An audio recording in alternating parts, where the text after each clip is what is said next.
Okay, hello everyone. The time right now is, actually I don't have the time. The time right now is 6:06. Okay, we're going to be starting the meeting. Okay, calling the meeting in order. This meeting of the Economic Development and Employment Committee of Brooklyn County Board 2 is called to order and is being recorded for public access and archiving in accordance with the New York State Open Meeting Law. It is the practice of CB2 to conduct remote meetings with all committee members' cameras on. Public attendees are also encouraged to leave their cameras on, particularly if you are given the floor to speak. All attendees, please keep your microphone muted when you are not speaking. To maintain an appropriate discussion and voting process, I will make it known when and which topics are open for comment by committee members, board members, at large, and the general public. If you have a question that falls outside of the public comment time, please type your questions in the chat panel and we'll address them at that time if time permits. You may also email district office at any time outside of these meetings. We are committed to providing access to all of our neighbors, regardless of physical ability or limitations. If you require accommodations or assistance for full participation, please contact the district office 72 hours before any public meeting. We ask that those speaking or presenting use plain language, speak in a moderate tone, and frequently ask if you have questions, you're speaking loud enough. If presenting, read the title of every slide and describe any images and slides, such as photographs and charts. I will now ask the committee secretary to conduct a roll call. Roll call starting. Chair Bill Flanoy. I am here. Vice Chair Denise Peterson. Hey, Denise. Catherine Gilman, that's myself. Latrell Musso. Here. I see you, Latrell. Oleg Geyser. Lindsay Einhorn. Here. Hey, Lindsay. Kate Yearwood Young. Maisha Morales.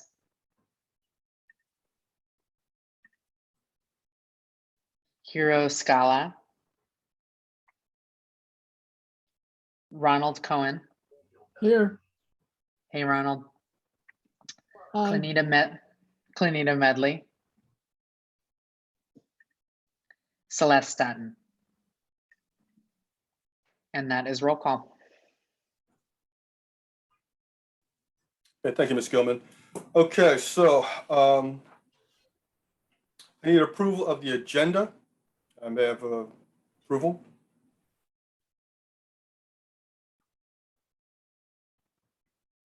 Move to approve. Okay, thank you. Second by Ms. Gilman. Okay. The minutes we don't have from September 21st. So I don't know if anyone had a chance to actually check the link. Okay, but if you haven't had a chance to check the link, if there's any questions or any discussions regards to that, please email the board office and they will make any corrections if there's any to be made. Okay. Tonight's presentation is going to be by the New York City Small Business Services. Discussion is going to be about the Quick Start program. Lisa Ingus is going to be the individual who's going to be the advocate for Small Business Administration who will do the presentation. Ms. Ennis, the floor is yours. Thank you very much. Good evening, everyone. My name is Lisa Ennis. I'm a small business advocate at New York City Small Business Services. Thank you for having me tonight. I'm going to go ahead and share my screen. Tonight, I'm going to be presenting the Quick Start initiative.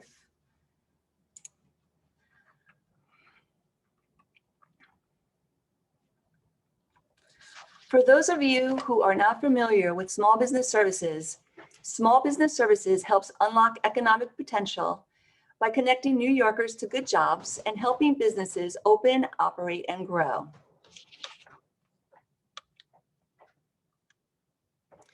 We understand it may be difficult opening up a small business in New York City.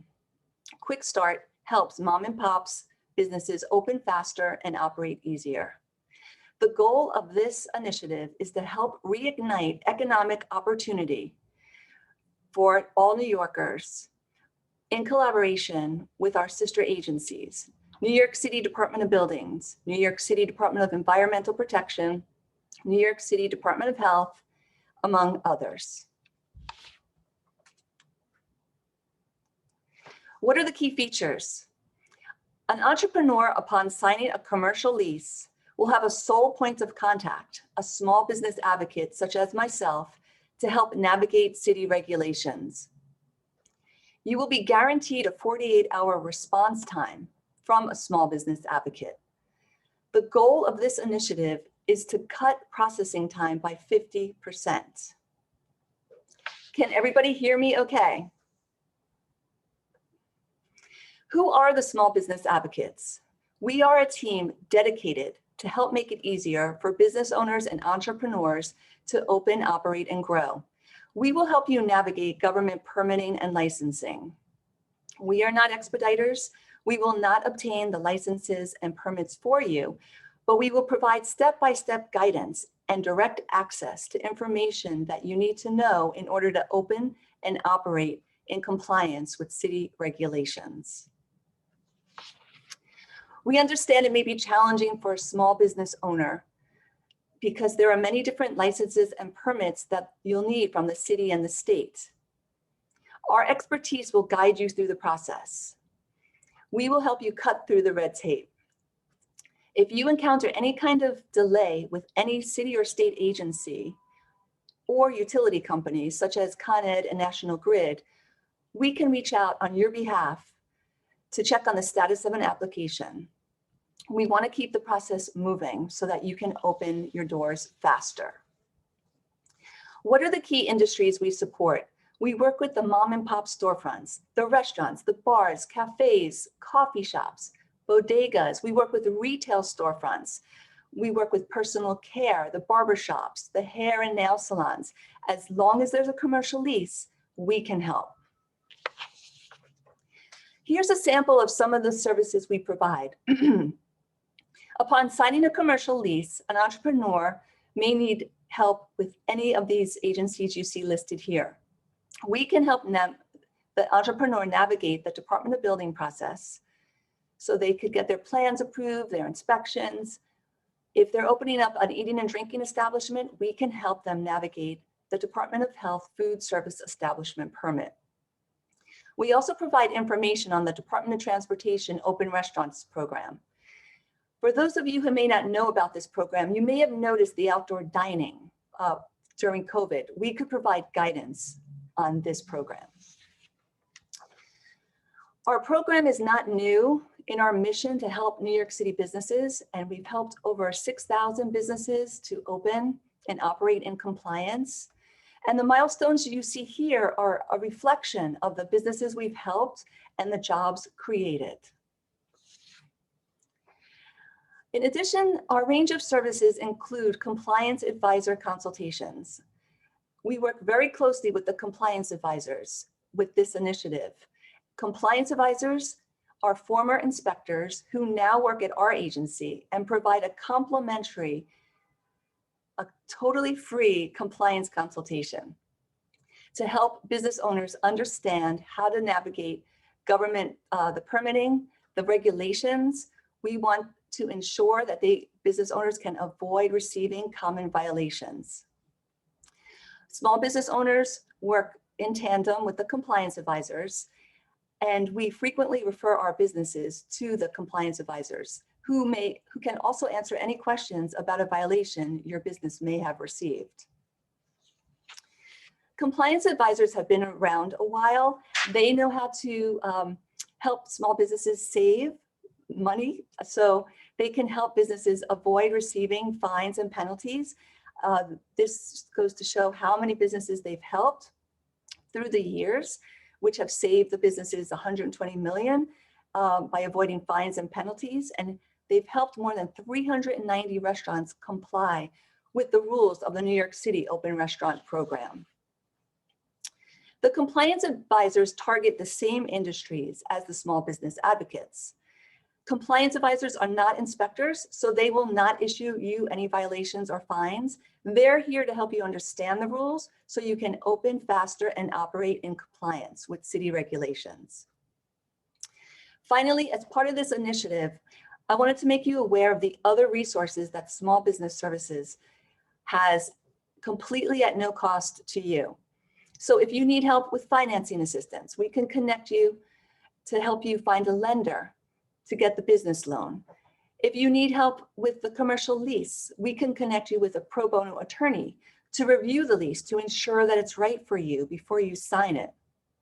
There's recruitment and training for your employees as well. All of the services here are entirely no cost. The city is here to help. For any questions, be happy to answer.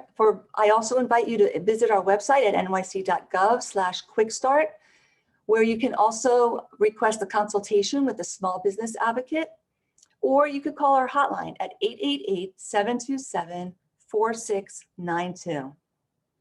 I thank you for your time, and I'm happy to answer any questions you may have. Okay, thank you, Ms. Sanders. That was excellent. I have a few questions for you right off the bat. First off, we were having a conversation before we got started, and one of the things I was talking about was when you actually got started, as far as the actual program itself. So this actual program was launched in late June because the city recognized the need during this pandemic to help the small businesses across the 5 boroughs.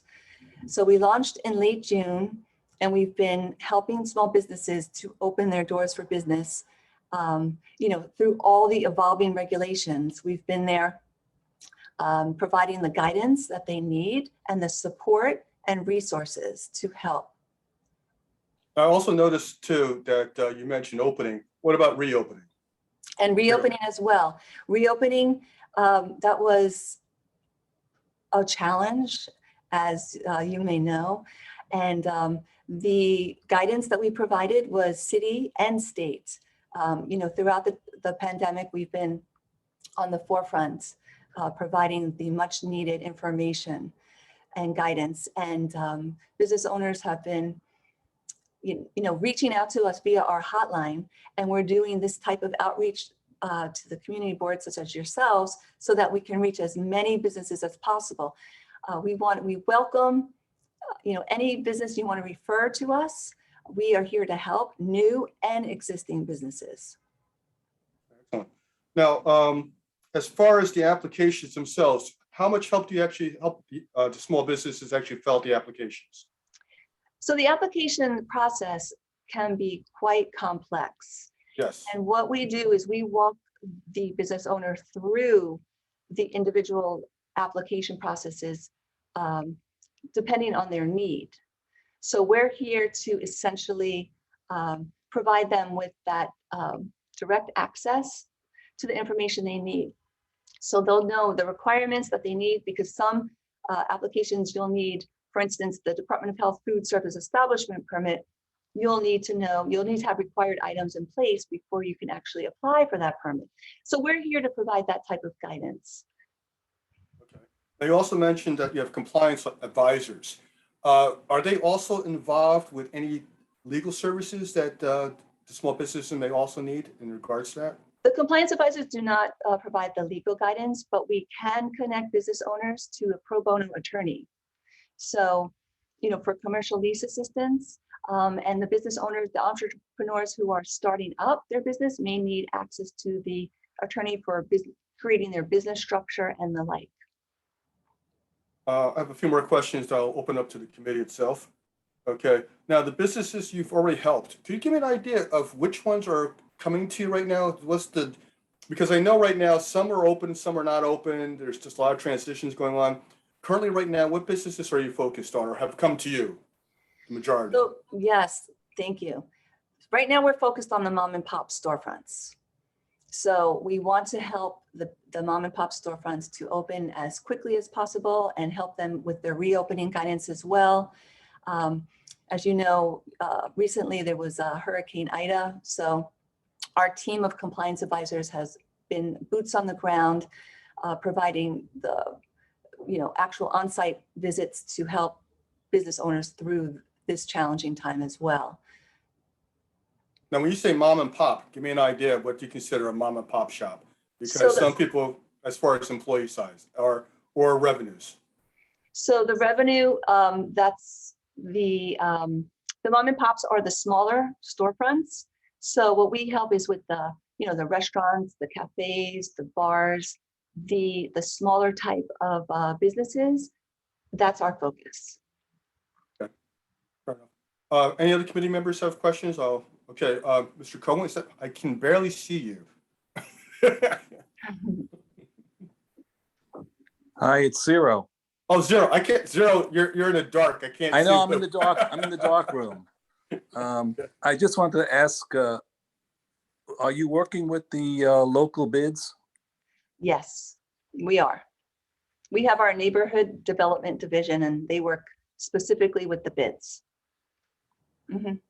Yes. And have you had any real success with the bids? I mean, they have mom and pop stores mostly, I think, in many cases.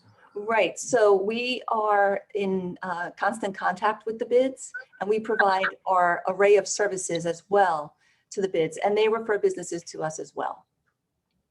Thank you. You're welcome. Mr. Bravo Lopez, I noticed that you're also here from Mr. Levin's office. Is there any comments you want to say at all, or anything you want to ask? Hi, Bill. Thank you. Good evening, everyone. Not just tuning in to listen. Thank you. Okay, just want to give you the opportunity. Okay, Ms. Gilman.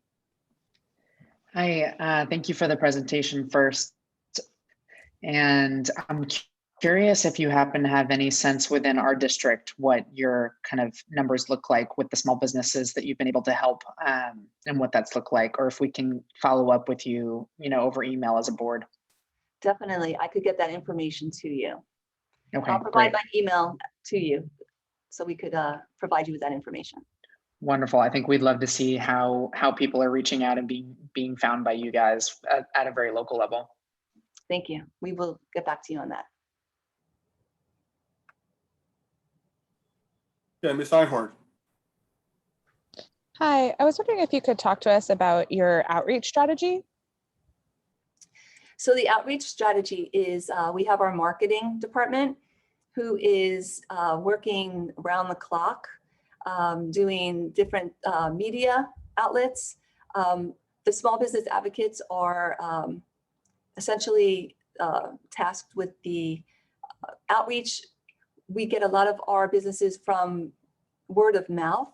So the businesses that we help often refer businesses to us. We find that's the most effective way, because when you hear it from a business that has actually received the assistance and guidance from the city, that testimonial of that success story is worth 1,000 media news clips and whatnot. So we appreciate the word of mouth, and the media that we do is the newspaper, of course the online presence that we have on our website. So we're constantly working around the clock to expand upon all the different ways that we can reach the small businesses. Bill, can I ask a follow-up? Sure. Oh, by all means, yes. So I guess I have a couple concerns with that strategy, just because I think what COVID especially showed us, especially with the mom and pops, is that there was difficulty accessing programs that were available, especially when they were only marketed in virtual platforms and virtual spaces. Yes. And relying on word of mouth can create an overabundance of the resource in specific communities, while excluding others. And so I was wondering if, in regards to equity and inclusion and ensuring equal access to your programs, if you've given any thought to other outreach strategies. Yeah, I could definitely respond back to you after I speak to the leadership, and we could get you those stats. I'm actually more interested in strategies versus stats, but Okay. I think it's a combination to see the full extent of how you continue to do outreach where you're seeing gaps. So like the data will definitely show us where your successes have been and possibly where the gaps are, depending on what you share. Mhm. But I'm also curious about how you're going to continue to work with our community to make sure that you're reaching those that you haven't reached already. Thank you. I will definitely get back to you, Lindsay, and we can speak with you further in that endeavor. Thanks. I appreciate it so much. And I'm sorry for the hard-hitting questions. We just really, this is such an important issue to us. We just want to make sure we're doing everything we can to advocate for those who may not currently have a voice. We definitely appreciate you, Lindsay. Thank you very much for that. And I look forward to working with you and providing you with that information. Thanks. Thank you. Okay, and any other questions from committee members? Hi, this is Latrell. I have a question. I'm not sure if I missed this piece in your presentation, but is there a fee to use your service? Oh, hi, Latrell. No, there's absolutely no cost to our services. It's a free, all the services are free. So, you know, that's, the city wants to help, and we are providing those services at absolutely no cost to the business owner. Thank you. Thank you. Okay, I've noticed there's a few board members here also. Do any of the board members from CB2 also have any questions?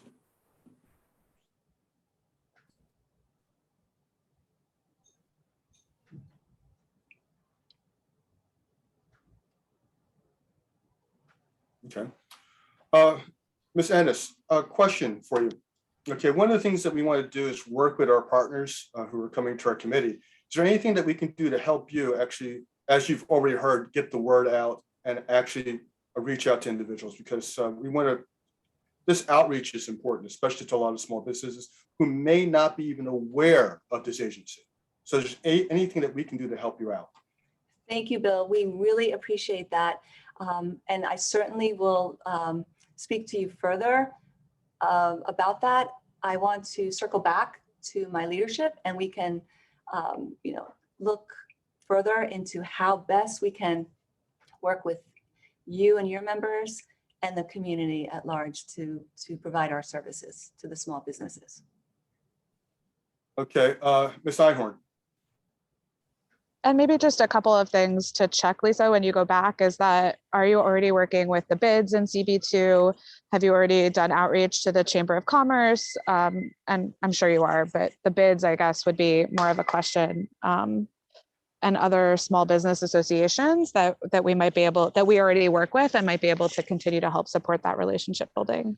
Okay, great. Yeah, we have our business outreach team that have been working with the bids, and we've been providing the services, but we are definitely, you know, so looking forward to providing our services and reaching as many businesses as possible. And I look forward to continuing the conversation. After Mr. this. Chair. Yes, Denise. Okay, good evening, and very informative presentation. There are many people for the purpose of the conversation. There are many people who are aware of the New York City Small Business Office, and if I'm not mistaken, it seems as though I remember them coming before the committee at some point. Maybe it was a different section of New York City Small Business Organization, but it seems that I remember them coming or some part thereof coming before this committee. So maybe some people have forgotten that because it was seemingly some time ago. So it's good to have you back. Thank you. I'm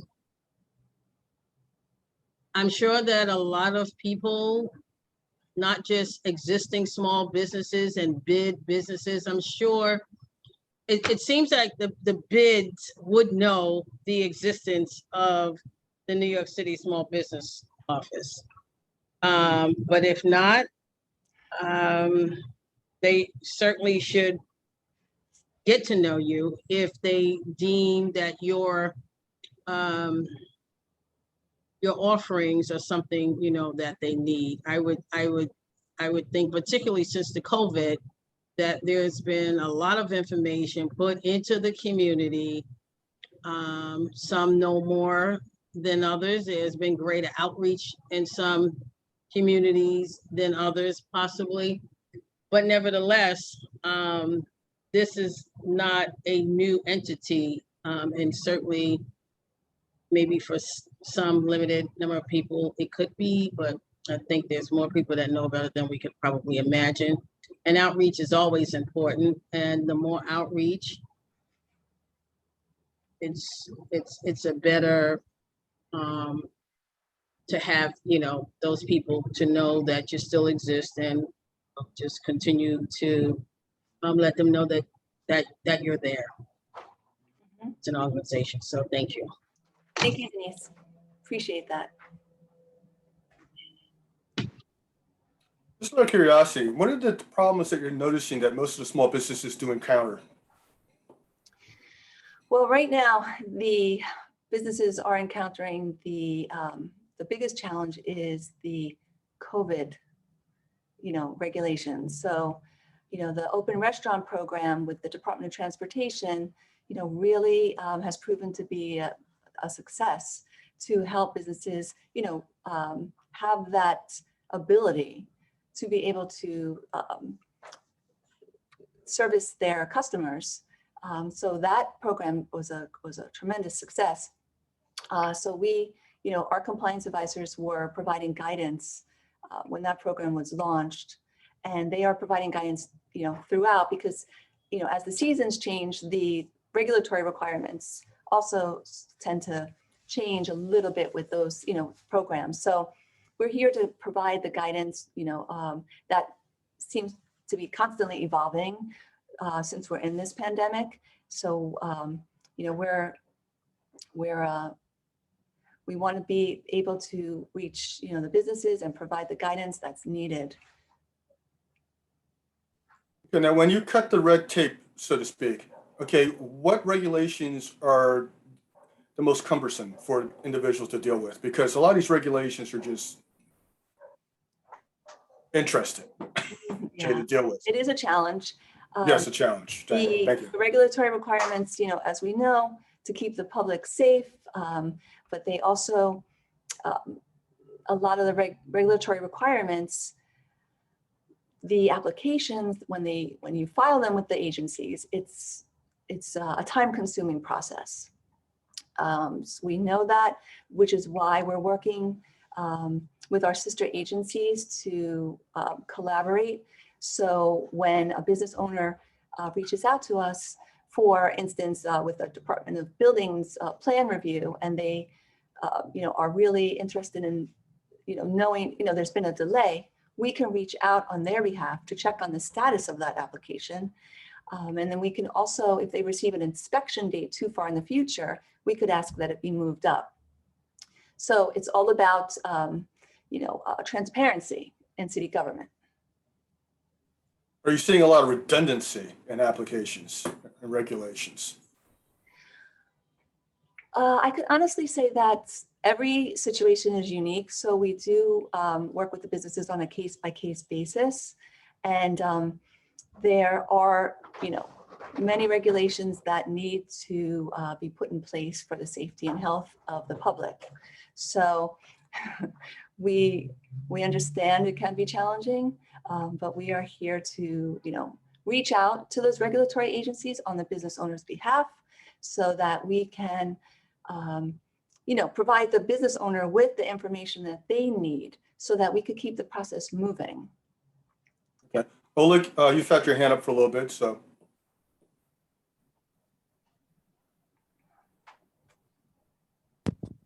Oleg, I lost you.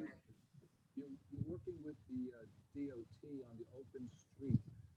How closely are you working, and do you interact? Okay. with citizens? Yes. Okay, you can go. Oleg doesn't seem to be available, so please. Mr. Scalo, we can't hear you. Could you speak up a bit? Can you hear me now? Yes. Yes. Mhm. Oh, wow, that's important. Yes. Anyway, my question was, you mentioned that you were working with the DOT, and you said that the open streets is very successful. I'm curious, how closely do you guys work with the DOT on this project? So we work with the business owner so that if they encounter any kind of situation where they need guidance, we provide our compliance advisor consultation to go out and provide that site visit to the business owner and provide the regulatory requirements to the business owner to help them comply with the Department of Transportation regulations. That would entail, that would be like the streets and cleanliness and noise and things like that to make sure that the community is okay with it? Is that? Yes, it's that. And it's also really like the setup, because a lot of the times the questions were, what kind of barriers do I need? How tall do they need to be? So, all of those issues were our compliance advisors can provide guidance on. Anything else, Mr. Scala? Well, it's curious, Mr. Chairman, that basically the Transportation Committee has really gets involved with these open streets issue, and we've had quite a few people from the community voice their opinion about them. So I'm not sure if Mr. Scala, you have to speak up. You're breaking up on us. small business would actually come to our committee, but it would be interesting to see how they work with the DOT. Okay, Mr. Scala, we can't hear you, but the issue you're talking about has been brought up a couple of times already, and it's something that we're also going to be discussing later on in this committee. Thank you. Okay. Okay, Mr. Olick, do you wish to speak? Your hand is up, so I'm not sure.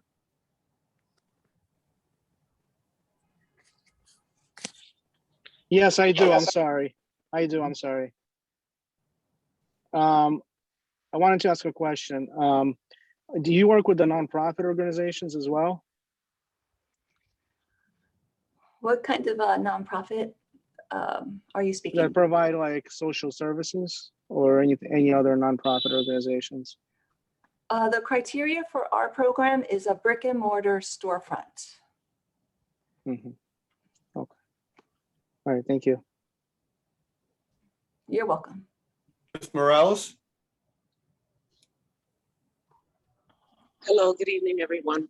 I think you answered the question. I've been hearing a lot from small business owners, not really retail stores or restaurants, but a lot of the WMBE applicants are having a really hard time obtaining their state certifications, and it's impacting their work here and getting city contracts here. And I was wondering if your agency can actually advocate for small business owners facing difficulties. Apparently the state is backed up, and that's what they're saying, like, and then with the pandemic, it's impacted them even more. But now there's been a few small business owners who are actually losing contracts that they had with the city. So I was wondering if that's something that you can advocate for. Not sure. Thank you very much, Ms. Morales, for bringing that to our attention. I will reach out to our MWBE unit to make them aware, and we can respond back to you on that. Thank you. Okay, I don't believe there's any more questions. Ms. Ennis, thank you very much for the presentation. We will be contacting you, but I believe it's been mentioned already. I think the best resource for our district is the business improvement district, business improvement districts, to actually reach out to them, because they know exactly what's going on in their district and which small businesses on reopening will need your assistance. Thank you for that, Bill. We Yes. really, I'm looking forward to working with you and your members, and we're here to help. So I will be responding back to those inquiries, and any further questions, don't hesitate to reach out. Oh, we will. Oh, by the way, do you want to post your information in the chat? So Yes. if any individuals want to get in touch with you? Sure thing. And if you want, you can also say it out loud. Okay, so my email address is, I'm going to post it right now. It is lennis, LENN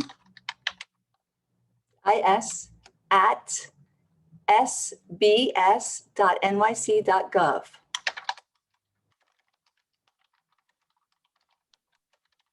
Okay, thank you very much. If you wish, you can stay for the rest of the meeting. Okay, thank you so much. I'll do that. Thank you. Thank you. Okay, next on the agenda, okay, for committee discussion is the FY23 Statement of District Needs and Budget. If we could post that.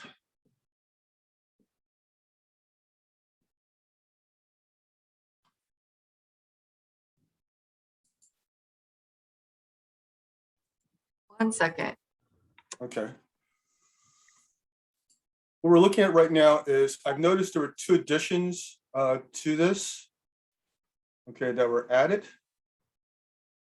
Okay, and just for your information for those individuals, the Economic Development and Employment Committee advocates for effective employment and training programs and equal opportunity employment opportunities for the district residents, including underrepresented demographics. The committee is a committee board's liaison with the related city agencies such as Department of Small Business Services and the Human Rights Commission. Okay, so right now what I'm looking at is currently the items we're going to be looking at on a long-term basis. And tell you, I'm actually on my own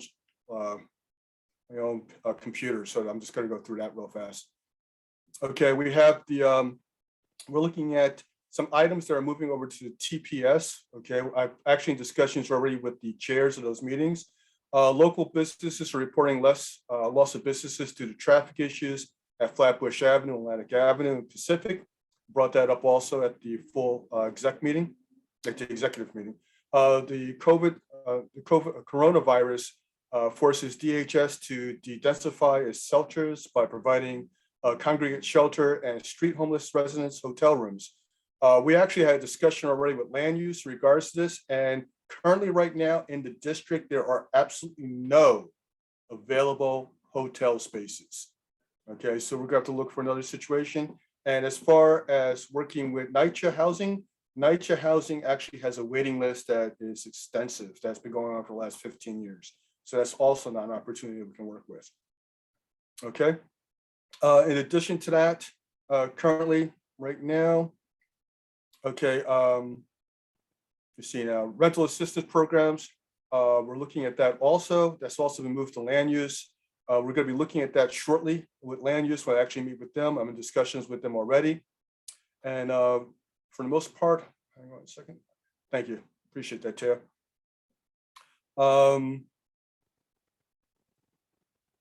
Okay. Currently right now, the 2 items that were added were insufficient community communications at newly created city cleanup corporation from federal stimulus funds.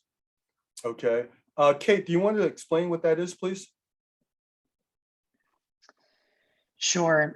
We had flagged this in our last meeting as an item, an unclaimed item that had insufficient category labels to be able to actually push this through as a fundable item. So what we did is, or what I did is add some context there and just say the employment issue that ties to our committee is essentially, do enough people know about this program to be able to actually apply for it and acquire any remaining jobs that are left, if any. So putting it out there that we propose developing and funding a community marketing campaign to basically expose the community to the ongoing opportunities at the city cleanup core level, which is a $15 an hour position that was filled with, was brought here with federal stimulus funds in this 2021 calendar year. So TBD if any of that will carry over in a future year, obviously, but an item that can be fundable, I think, if we word it in this way, and can apply to our committee because it is about district jobs. Okay, thank you. And the next item, third-party food and rental delivery app fees. We're already looking at that, and I believe city agencies and city governments are already trying to address that because it's various different apps charge different fees. And in some cases, it could be substantial. In some cases, it could be insignificant. But the thing is, there should be a standard that we should be looking at. And I think they're doing that right now. Is there anything else you want to add to that? I don't think so. I know a few of these had kind of had legislation speaking to them, but that didn't cover kind of the entirety of what we were hoping to in this budget proposal. I think this covers it for this one with what the city council passed. Lindsay, I'm not sure if you have a different opinion on this item. Yeah, so the items that are listed as recommendations are the items that we had recommended to city council that did not get included in the original bill when it passed. So if those are items we're still interested in looking at that we still think would be useful, they have not been provided with funding. And then can we go back to the homeless housing issue one? Because I'm not clear on if you're saying that that's going to another committee. We were in discussions. Mr. Singletary suggested that we work with other committees on these items that were basically across different committees. They fall across different committees. In this particular case, it was HES and land use. So I've been talking, yes, so I've talked to land use already.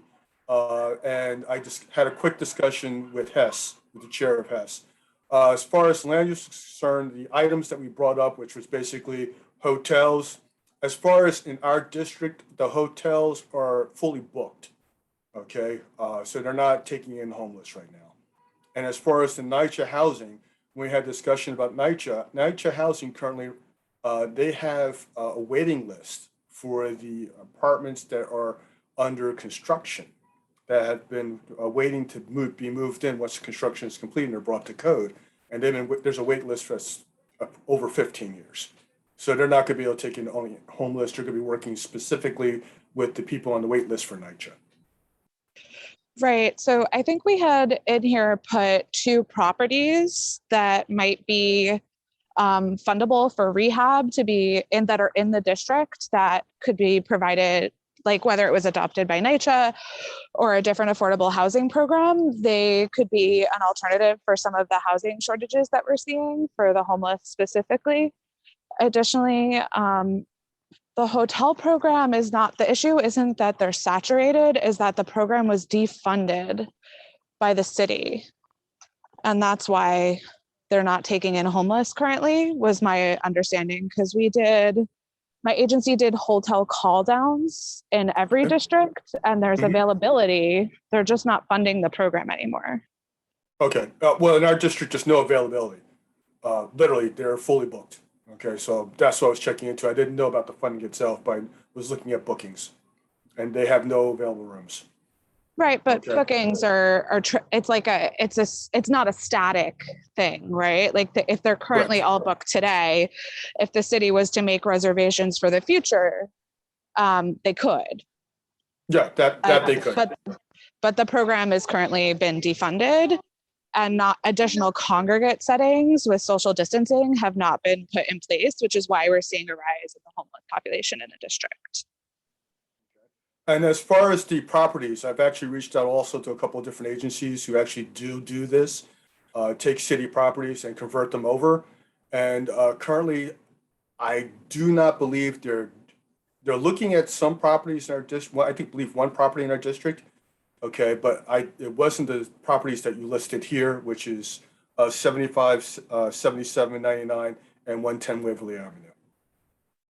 Right. And I think in the conversations with land use, we should continue to talk about additional properties. But one of the really strong ways to make this a budget item is to identify properties in the district that the community board would recommend as solving either affordable housing problems or homeless housing problems, and specifically asking for money to rehab those properties. And that could be done in conjunction with EDC as well. They could provide us with a list of properties. Good idea. That would definitely make the suggestion even stronger, recommendation. Thank you, Lindsay. I appreciate that. Okay. Any other suggestion. I'm raising my hand. Oh, I didn't see. Sorry, I'm looking at this. Okay. So I just have a question, Mr. Flynn, because I'm getting a little confused. So we just had a little bit of a conversation about housing. And one of the things that I want to be clear about is when we talk that we really make sure that we have the facts. And so I'm just wondering, with the NYCHA properties that are under construction or rehabilitation or renovation, they have a bunch of them down in Ingersoll.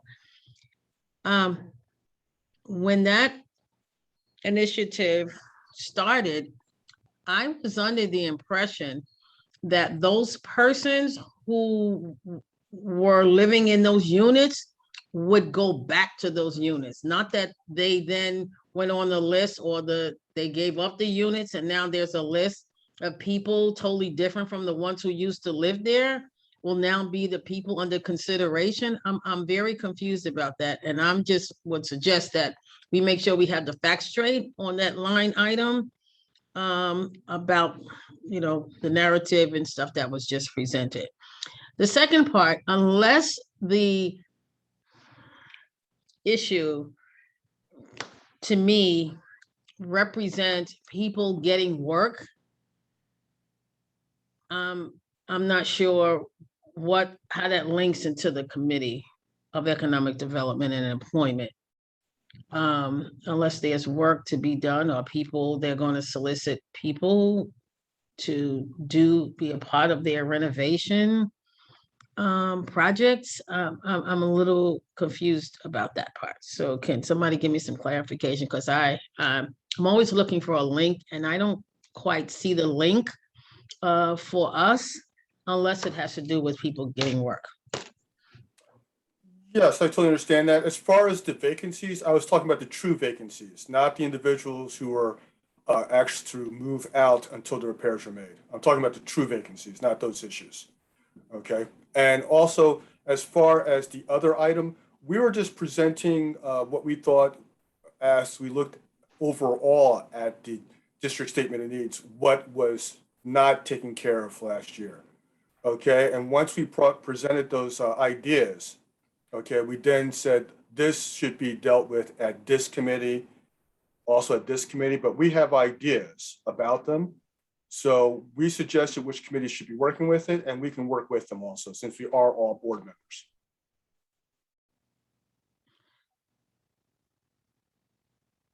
Thanks for your response. I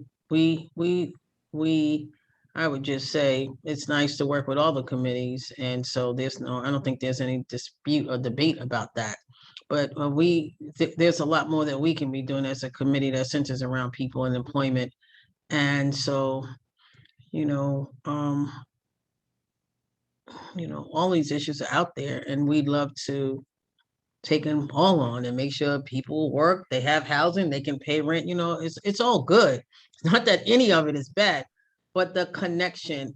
And I, would not want to think that people who hear our ideas and suggestion is coming through the committee, I don't want them to feel like, does the committee know what its purpose is and things like that. So I just thought to say that because I said this the last meeting, seems like sometimes we go left and a little more left. And I think, we should kind of work to come into the fold where we should actually be. And so that's just an opinion, which I think is a good one. Oh, I totally understand that, Ms. Peterson. One of the things I'm going to suggest right now is if there's anything else that anyone feels that we should add to this, if you could do it as quickly as possible, because we need to have this taken care of by a fixed end date.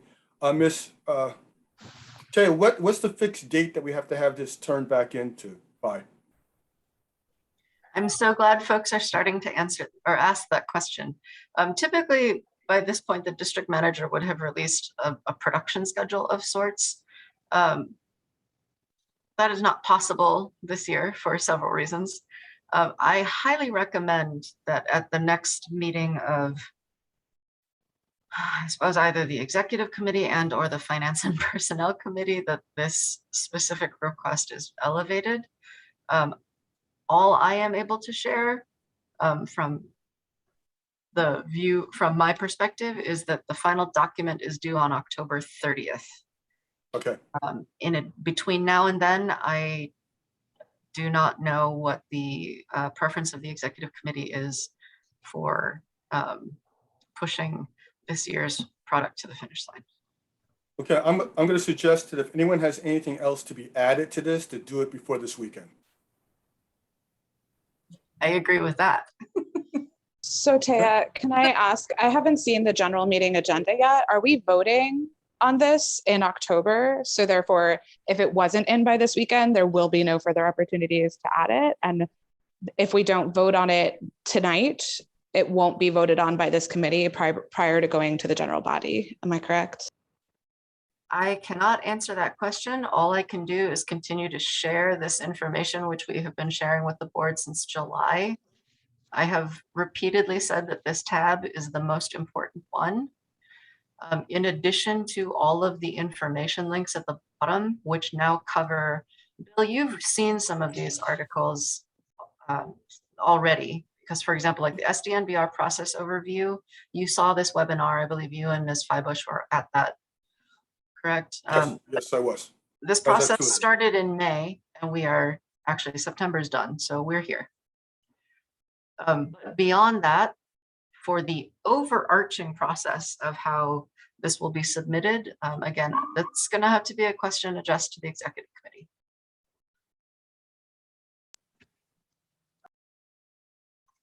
So basically the exec committee hasn't set the date in the general board to vote on this yet.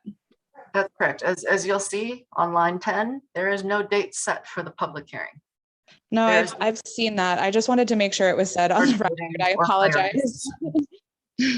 Okay, thank you. I am sympathetic that the office issues an awful lot of information. It is a very delicate balance because we're sort of darned if we do, darned if we don't.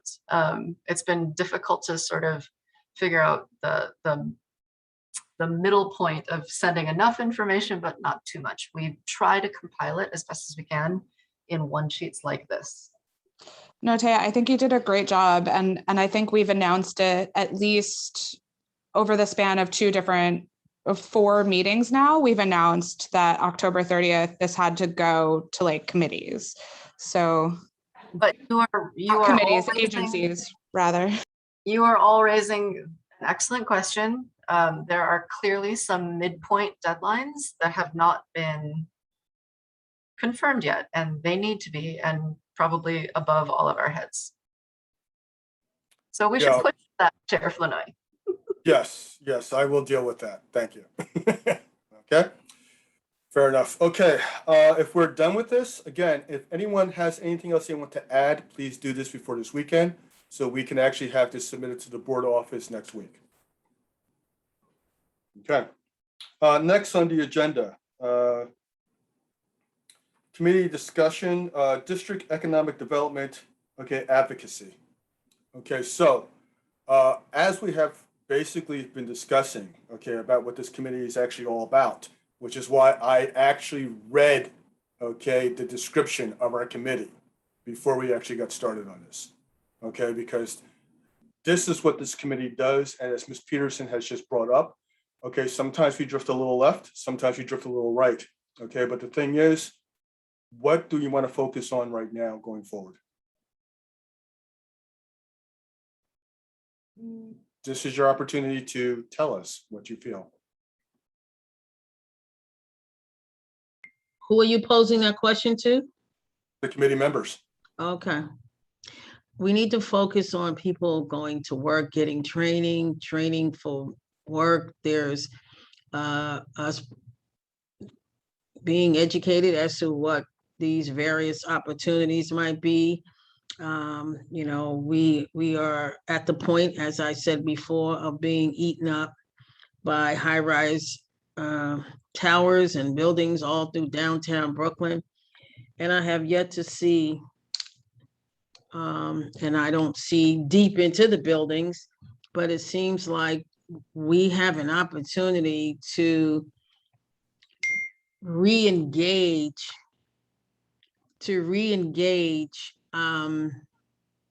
some of this development in terms of advocating harder for there be some, so that there could be some consideration for persons who live in the community to do, maintenance work. That's even after the project is up. So if the reason was that people didn't have these particular licenses or apprentice abilities, whatever all of that is, then how about extending some job opportunities so that they can work in the buildings. These buildings are large, so they have quite a contingency of maintenance staff members to keep these buildings clean. They don't stay clean on their own. And so where can we, kind of squeeze in there and have these conversations with the 10 buildings that are up and downtown between Willoughby, Tillery, Flatbush Avenue, further Flatbush near Whole Foods. Where can we start with engaging? We know we can't make anyone do anything, but where can we begin to open up or reopen that conversation to say, how about hiring some people from the community to do some maintenance work? Doesn't require you to have this, doctorate degree to sweep, mop, and this way they will feel like, okay, so maybe I can't live there, but can I at least live where I am? Because I have to struggle to try to pay the rent, or I don't have a job, so I can't pay rent. I can't contribute to the household. Where can we be with that? And so that's a greater conversation as to that direction, but I'm just putting that out there. That's what I think the community should be doing, so we can have some measurable results, at least on that end of it. And then there's the other aspects of, small business, and all of that. But there are people out there hungry because they don't have a job, and they see these buildings coming up, and they never, for whatever the reason is, it seems like they can never get a job. Now, unless some developer or some person connected to developers can come to this committee and say, I've developed 2,000, Willoughby Street, and we have, 35 maintenance workers, and they all come from neighboring communities. If they can't come and say that, then I would like to know, would they like to come to say something, and as to how they can help us out to help people. And so I'm going to leave that there. Thank you. Okay, thank you, Ms. Peterson. Yeah. I'm wondering if, in fact, we can actually put together some sort of communication, okay, where we can actually make that suggestion in writing, okay? I'm going to run that past the chair and see what he says about that. If that's something that he feels we should do, then we should put together a letter at the next committee meeting suggesting something along these lines, okay? Because the outreach has to be made, because they may not be going to the job employment centers in the district. Okay, they may be just posting something, in a newspaper or someplace else, and it's not going to specifically to the immediate catchment. Okay, so that's something you might want to take a look at. If we can address it that way, I think that may be a good way to address it. Okay, Mr. Scala. Can you hear me? Yes, sir. Oh, good. As a follow-up to Ms. Peterson's question, this is a question. Are these jobs, is there a union component? Would we look at inviting the unions representative to our committee to discuss anything?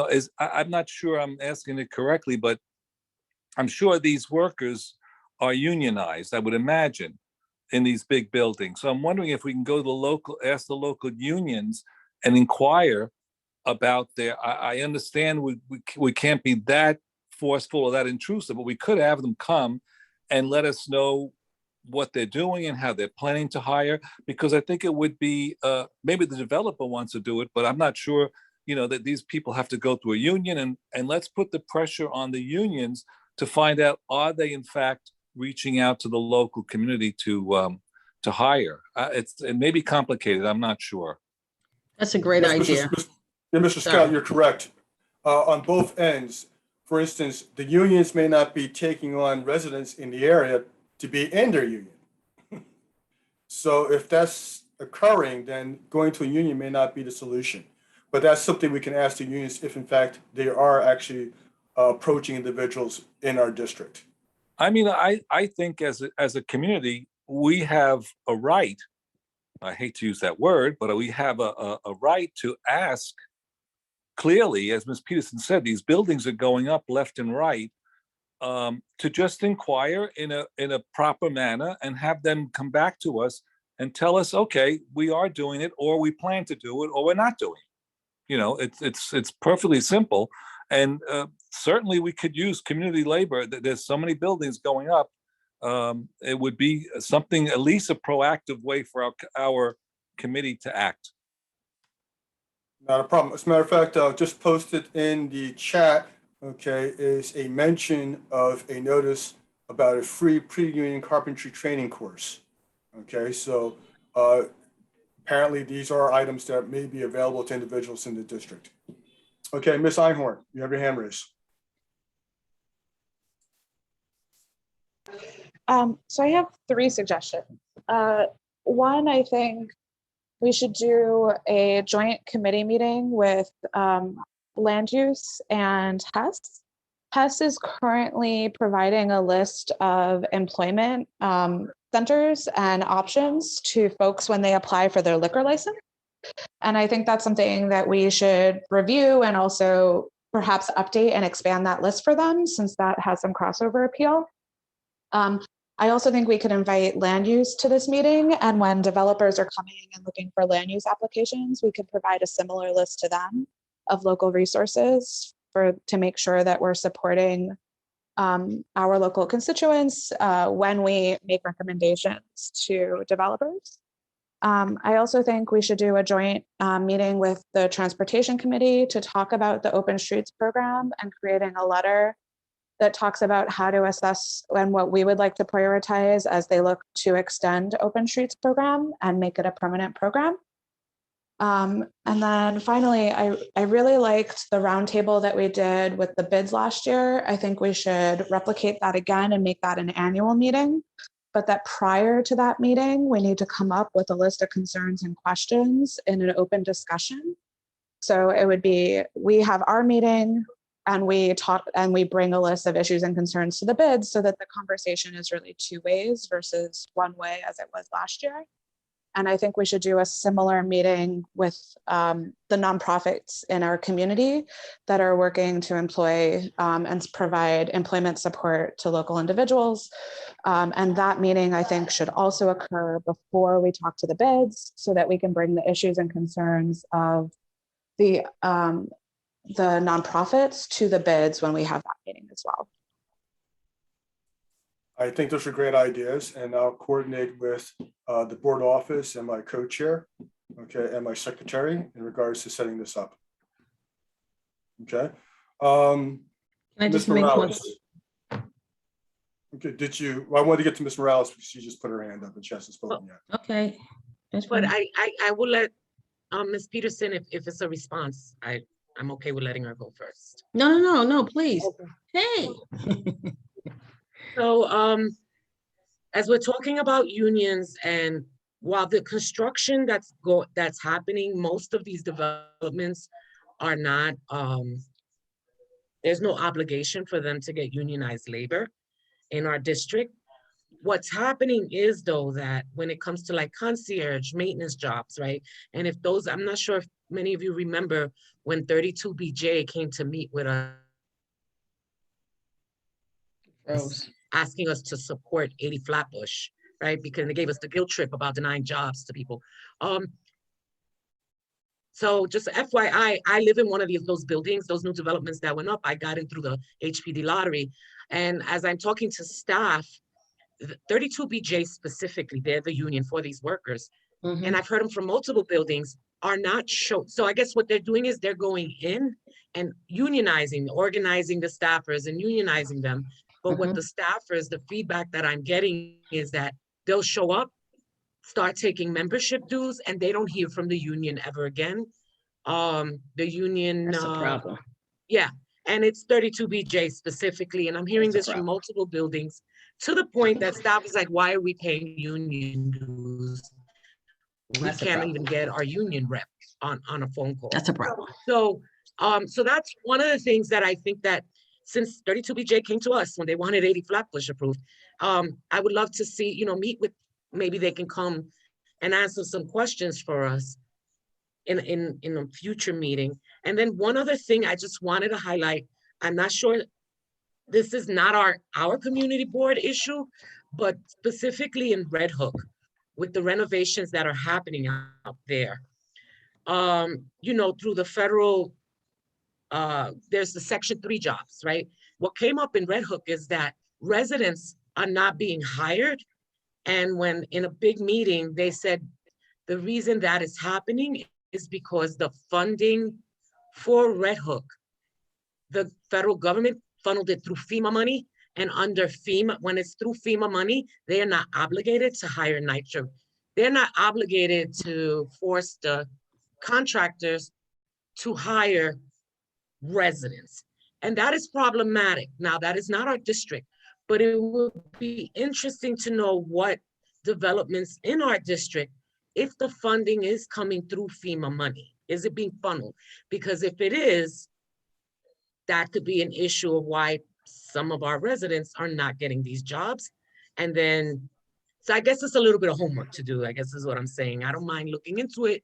And if anyone else, but definitely, you know, we would have to bring this up to Congress, to at least Hakeem Jeffries and maybe Nydia Velasquez around, you know, this has to change, right? They, just because it went through FEMA, you know, doesn't mean that Section 3 now doesn't matter. So I just wanted to share that with you guys. I'll just give you some insight on that. No, That's Ms. a Morales, good as a matter of share. fact, yes, as a matter of fact, one of the reasons we want to put this together is because we have new electeds coming in, okay, across the board. And if we can tell them, you know, before they actually settle in, these are the priorities of our district, could you please take a look at that and steer them in that direction and basically lay out the groundwork for them to make it as easy as possible to address them, that would be perfect. So if you don't mind doing the homework, okay, and if you want to reach out to myself, I'm not going to volunteer anyone else, just myself. I'd be more than happy to help you with that. Mr. Okay, Flournoy? Ms. Yeah, Peterson, just a quick, I just want to say something very quickly. We don't have to wait for new electeds to come in. I don't think.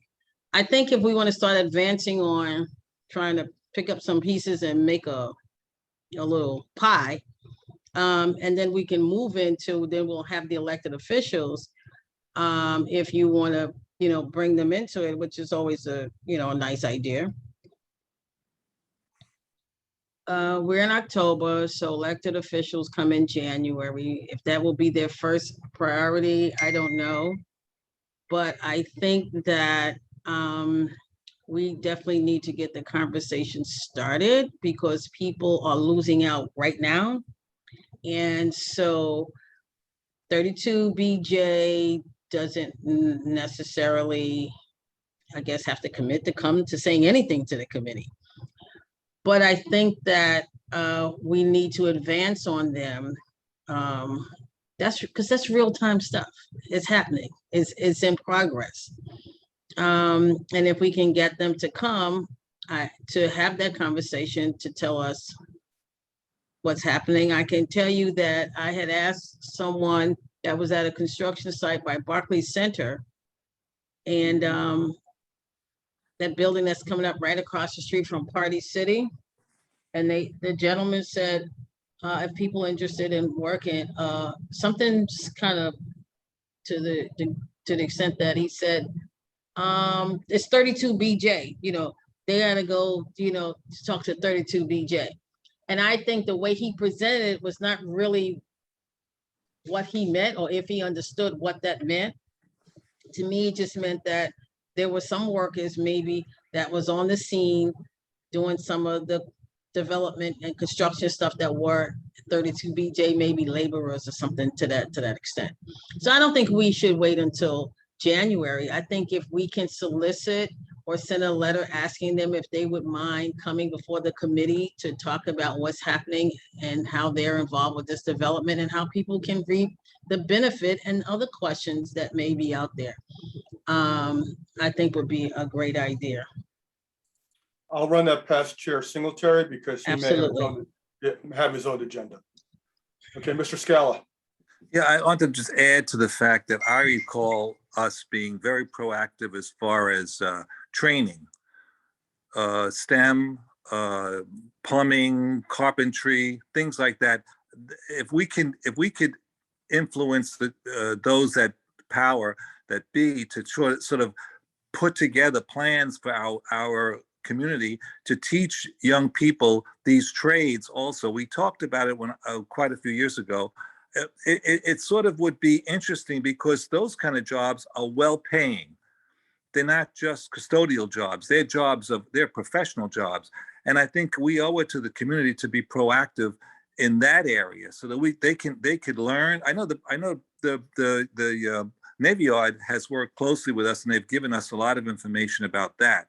But I think we should just keep it on our regular agenda, that kind of issue, because I think that does help and that raises the economy of the community and the people who live here. So I think what comes first, a custodial job is nice, but boy, would it be great to be a plumber or a carpenter or something like that where you're making real money and you could afford that and help your family. So I know we do it.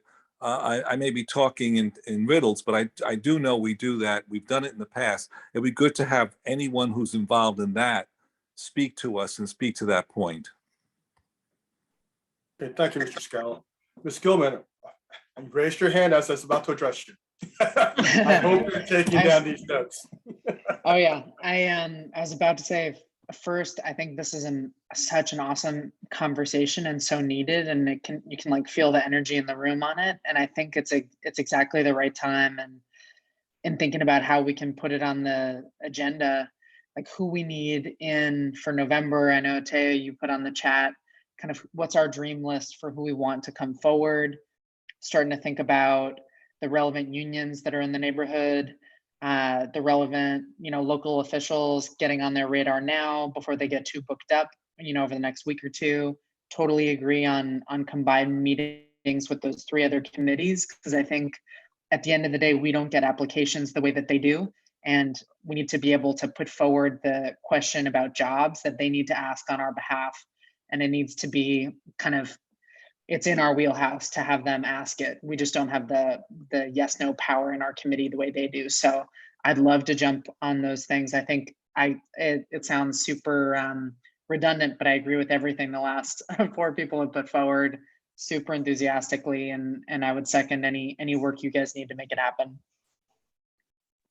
Taya's already put it on the agenda for speakers. So thank you, Taya. Ms. Einhorn. So I think Oleg's point is really amazing. And I'm wondering if maybe it combines with a couple of the other things that we've discussed today, in that perhaps we need to foster a partnership between some of the nonprofits who are providing those OSHA trainings and the unions to try to create a pipeline of sorts where the nonprofits can help us to hold the unions accountable by letting us know how many participants of their training courses who are getting certified then apply to the union and do or do not get accepted. And, I think it's us as the coordinating body to help support our nonprofit partners to make sure that the unions are doing what they're saying they're doing, because I think they do tend to tell us that they're doing one thing and then perhaps do another. Okay, yeah, I thought that'd be part of the communication also, as the outreach, because you're right, we do need to have a pipeline back and forth. And part of the communication will be bringing those items to the attention of the developers and also the unions. So we could be the go-between. Also, can I say something? This is Latrell. Sure, Latrell. Partnership with DCAS to help our residents and the people in the community get city jobs. So I think that's something to look into. If we can have a partnership and we can have someone come in to speak to us about the process, because sometimes there's different city jobs that they could take the test for and they could apply for, and they don't need to pay the fee if they have certain criteria like an EBT card, et cetera. So I think that's one area to think about. And also, I think another area that's important to think about is dealing with student loans. Right now, student loans are waived. There's a waiver on student loans until January, and there's a lot of loan forgiveness out there. And a lot of times people cannot get like certain jobs, like a probation officer, a police officer position, because they have like when they do a credit check, they have like, they see something come up in their credit. So maybe something to do with helping people deal with their student loans and programs so they can have a better opportunity to get different jobs. Because like to be a probation officer, they have to do a credit check. So I think that's important also to help the individuals with those in those areas. And maybe that's something that you could partner up with the Youth and Education Committee too. Just a suggestion. No, you're absolutely right. As a matter of fact, a while back, we had one of the local banks come in and explain to us how individuals could actually, individuals have problems with having checking accounts and other issues because of credit problems. They don't get loans, and that's something we're addressing also. So I think that's something that we should also put on the agenda for the future. Oh, and by the way, HES has always made suggestions to any of the applicants, okay, to actually hire locally, which I really appreciate the fact that the chair of HES actually does that. And he's been doing that for about 2 or 3 years now. So I think it might be a great idea if we had an official list to give them, so that when they make the recommendations, they can hand the list to them, okay, so they can actually then reach out directly to that employment potential as or agency or whoever it may be that we have listed. So I think For that's a sure, good idea. Bill. Just FYI, he does have a list. I asked him to send it so that we could review and provide recommendations as well. Perfect, even better. Okay. Is there anything else we want to discuss right now while we have the opportunity? All right, we're running a little late. It's 7:23 and I still have another item I need to address.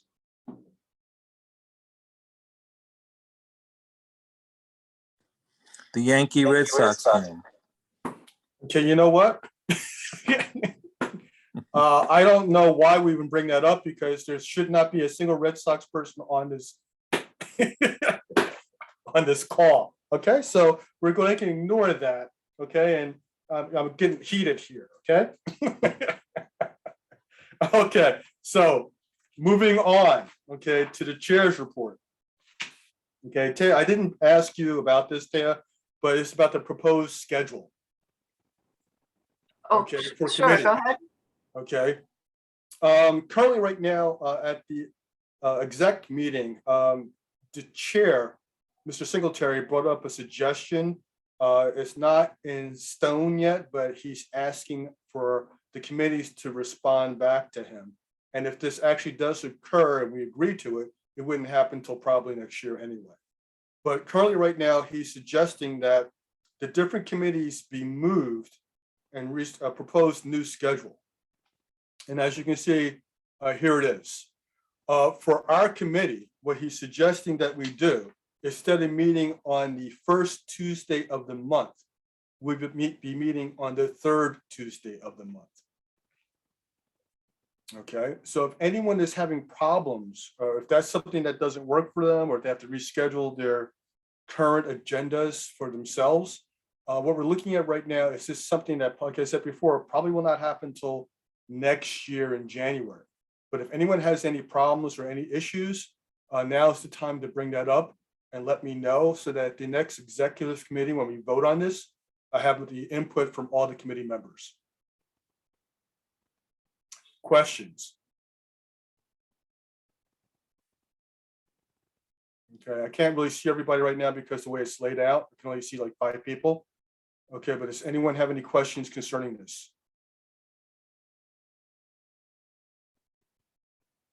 Does anyone have a problem with the third Tuesday of the month as opposed to the first Tuesday of the month for this meeting to be met?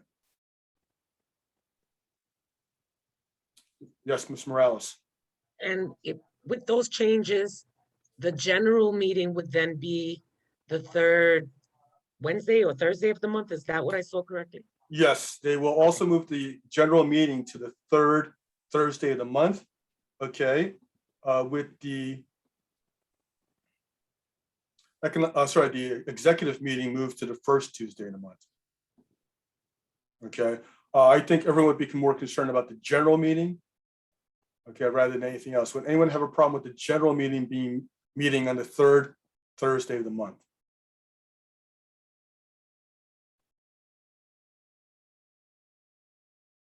Now, the idea is basically have the meetings on Tuesdays and Thursdays as opposed to Mondays. One of the problems with Mondays is that's generally a holiday, okay, for 3-day weekends. So that's one reason why they want to move that. And also scheduling wise for land use and other issues, okay, the votes sometimes are after, okay, the actual land use meets, okay, so we need to be able to actually have the committees, okay, the land use committee actually have the full board, okay, voting on the situations, and basically that way we can actually have input on the vote, because a lot of times we miss that date because of scheduling. That's another reason why they're moving things around. Okay, any other questions in regards to this? Any comments? Yes, Taya. Not about schedule, but for November specifically, Chair Flonnet is correct. The vote on the new schedule will take place at the executive committee meeting on October 25th, but that still leaves November and December to schedule around. So I just wanted to share this very quickly and see if there are any conflicts. So on the left, you see the current schedule. On the right, you see the new proposed schedule. And here's how that would impact November. So if we stay with the current schedule in November, which I think we can assume is true, ED&E would have to be moved to the second Tuesday to accommodate Election Day, which is now a citywide holiday. And you would not be impacted if we switch to the new schedule, but I think the left side is pretty safe for November. So just letting you know, wanted you to be aware of that. Okay, thank you. Okay. And one other item that occurred at the executive committee meeting, and also at the full board meeting, obviously, okay, was when we had a discussion, I believe it was transportation, okay, we're discussing the open meetings, okay, and what happened was they had a split vote on approving it, okay, but the motion did not pass, okay, but they did not do a second motion on disapproving. And because they did not do a second motion to disapprove, okay, the board had no comment. Okay, so it's interesting we're discussing this right now because the Transportation Committee had a bite at the apple. And unfortunately, because they didn't vote to disapprove, the full board also couldn't make any comments that be also submitted as far as the open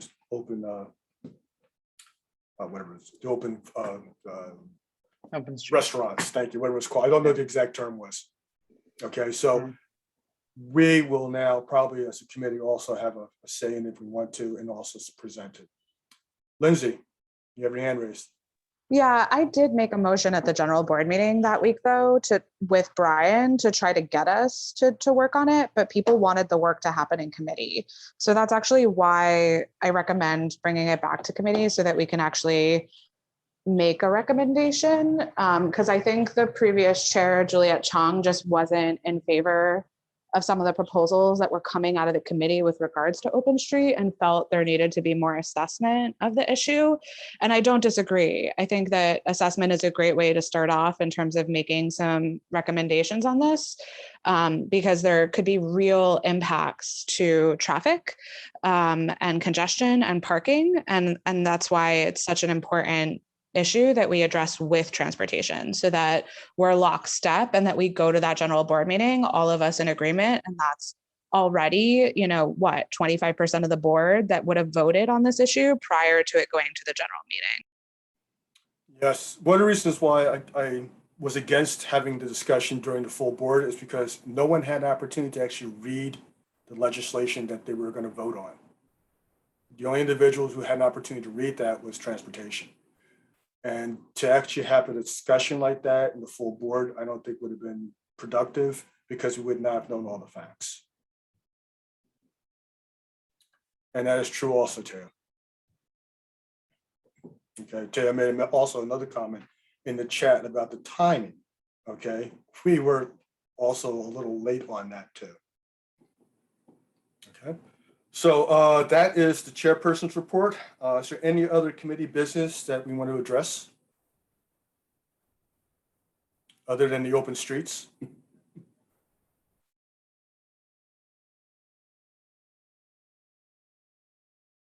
Okay. Now it's time for a community forum.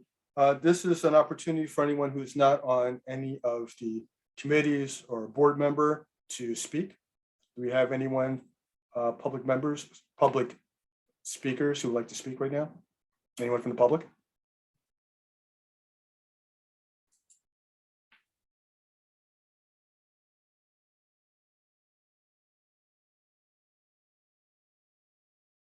Okay.